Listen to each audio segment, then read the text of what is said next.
नमस्कार गाइस, आपका PM Jangir channel में सबका स्वागत है। आज हम आर्टिकल के बारे में पढ़ेंगे। आर्टिकल कल हमने ए और एन की चर्चा की थी। आज हम ए, एन और दैट की चर्चा करेंगे। आर्टिकल पहले आप देखो, आर्टिकल किसका पार्ट है? आर्टिकल पार्ट है डिटरमिनर का। किसका पार्ट है? डिटरमिनर। डिटरमिनर किसका पार्ट है? डिटरमिनर किसका पार्ट है? एडजेक्टिव का।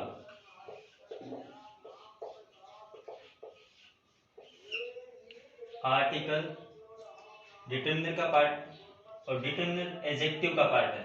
ये तीनों एक ही बात है, लेकिन आर्टिकल एक हमेशा याद रखना नाउन के बाद ही आते हैं।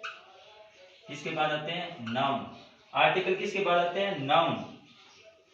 तो आर्टिकल की हम डेफिनेशन क्या पढ़ेंगे? आर्टिकल इज पार्ट ऑफ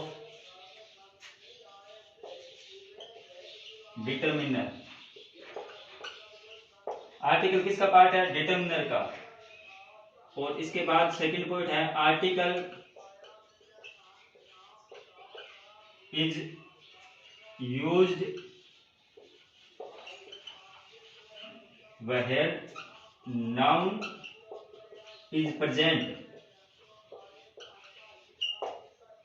जहां पे नाउन प्रेजेंट होगी वही आर्टिकल आएगा। अगर नाउन नहीं है तो आर्टिकल का यूज नहीं होगा। Article is part of determiners. Second, article is used where noun is present. जहां पे नाउन प्रेजेंट है वहां पे आर्टिकल का यूज होगा। आर्टिकल के हमने पढ़े थे दो पार्ट, इंडेफिनेट, सेकंड है इंडेफिनेट, सेकंड है डेफिनेट। इंडेफिनेट में हमने पढ़े थे ए और एन, इसमें पढ़े थे दै। दै को हम 3 टाइप्स प्रोनाउंसिएशन होता है दै का। दै, दी और दी। दै को हम 3 प्रकार से बोल सकते हैं, दै, दी और दी। दै कहां पे बोलेंगे? जहां पे बिफोर कॉन्सोनेंट साउंड हो।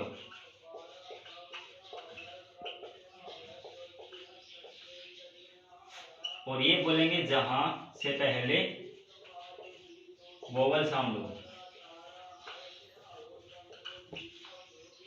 और दी बोलेंगे बिफोर सुपरलेटिव डिग्री।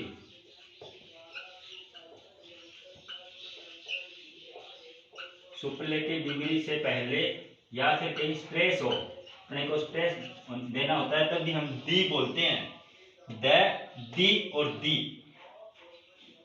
3 तरह से दै का उच्चारण किया जाता है। कॉन्सोनेंट साउंड से पहले दै, वोवल साउंड से पहले दी। अगर सुपरलेटिव डिग्री या स्ट्रेस देना हो तब हम बोलते हैं दी, तभी बोलते हैं दी बेस्ट। अब इंडेफिनेट का अर्थ होता है अनिश्चित। हमने बताया था 1 के लिए यूज होता है ए और एन। जहां पे प्लूरल की बात हो वहां पे वो ए और एन नहीं आएंगे, और वहां पे क्या आ सकता है? दै। क्योंकि हमने बताया था दै कहां का आ सकता है? दिस, दैट, दीज और दोज। इन सब की जगह क्या आ सकता है? दै आ सकता है। इसके बाद हम यूज करेंगे ए और एन का।